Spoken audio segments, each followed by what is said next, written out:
Hi, I'm Ask Charlie and welcome to my YouTube channel. Please do remember to subscribe and ring the bell if you'd like to be notified of my new videos. Today's episode is a little bit of a different one. It's all about mental health and I've had quite a lot of questions about it, so I thought I would record this for you.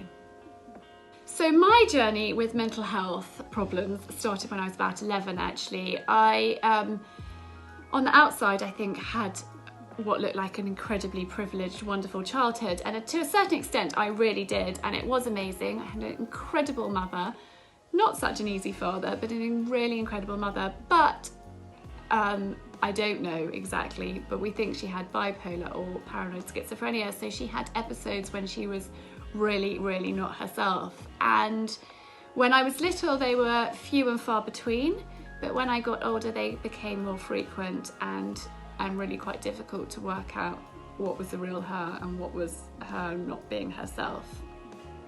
And so it did have an effect on my brother and I. I went to see the school doctor when I was 15 and said I need help because I've got these issues going on. I had a bit of a phobia of mum. I didn't want her to come too close to me, and it was my way of protecting myself because I didn't necessarily know which mummy I was getting, so I put up a barrier, and she was really aware of that, and it was becoming more and more of a problem. Unfortunately, because I was underage, I couldn't be referred to a psychiatrist, and the school counsellor couldn't deal with what I was going through, so I did need to be referred.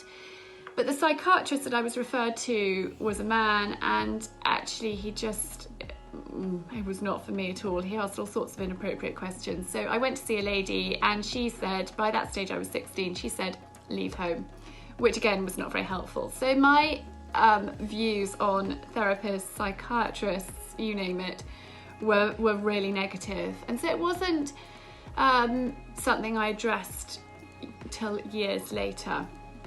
I'd managed to live with it. Had amazing friends, have amazing friends who were super supportive. My parents had a really nasty separation and divorce that went on for years, and it was a really difficult time, and mum was slightly all over the place. But I think later on, and it wasn't really until I met Simon that I found a really good therapist. And he encouraged me to talk things through, and it was really so helpful, and I can't recommend it more highly. I think when you find the right therapist, and mine never really told me what to do, but just suggested, just made pointers, just was really gentle and really kind, because I think sometimes maybe they can be a little bit too judgmental, which is my earlier experiences. The lovely lady that I speak to has just been so helpful, and we've talked about all sorts of things, from how to bring up children to how to deal with my mother to you name it, all sorts of things, any anxieties and worries, because I think what happened with my parents had a massive effect on my confidence, my schooling, my further education. It was all really affected, and so I'm a really underconfident, shy, nervous person with masses of anxiety, and through therapy it has helped me enormously. Also, more recently I have tried hypnotherapy.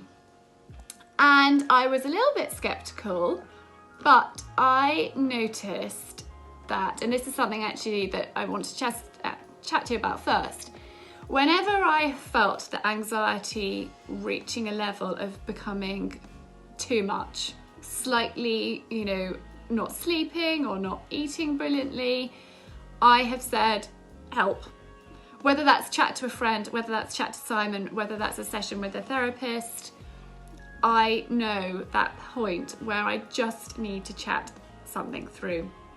And that's, I think, really important, to be able to hold your hand up and say, well, go to the doctor, whatever it is, but say help. And I was feeling in the Easter holidays, we've had a really tough time recently with Simon's business, and it's been really stressful, really stressful. And I actually was eating a ridiculous amount. And I was exercising quite a lot, but I was eating a horrid amount, and I felt that things were getting a little bit out of control. Or not getting out of control, but possibly were beginning to. So hand went straight up, need help. So I recently have been seeing a clinical hypnotherapist, which has been amazing. We've had only 3 sessions.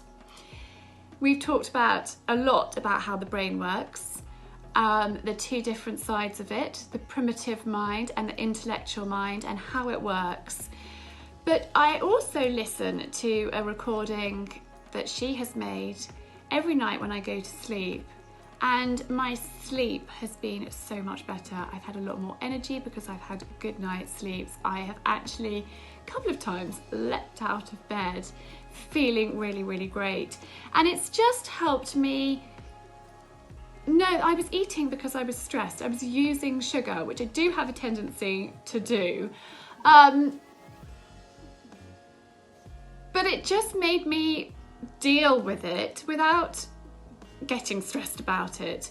Just worked out how the brain worked. We talked it all through together, and it's been amazing. So I think not many people are open and honest about their worries, their concerns, mental health issues, but I think it is so important to talk about it.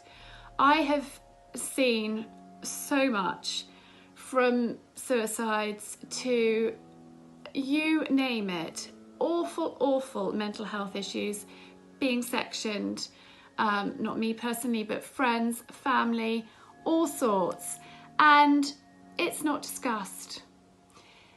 And I've made this video today to encourage you to talk, to get help, to seek advice, to talk to friends. There is amazing help and support out there, and it's finding that thing that works for you, whether it's acupuncture, whether it's therapy, whether it's clinical hypnotherapy, whatever it is, but to try and find that thing that works for you. And I hope in me discussing this encourages you to talk, to get the right help, and message me. I'm really happy. If you want to ask any questions, I could have spoken for hours and hours, but I've tried to keep this short and concise. But I'm very open about my past and happy to share it in any way. I hope that this has helped, and thank you for listening.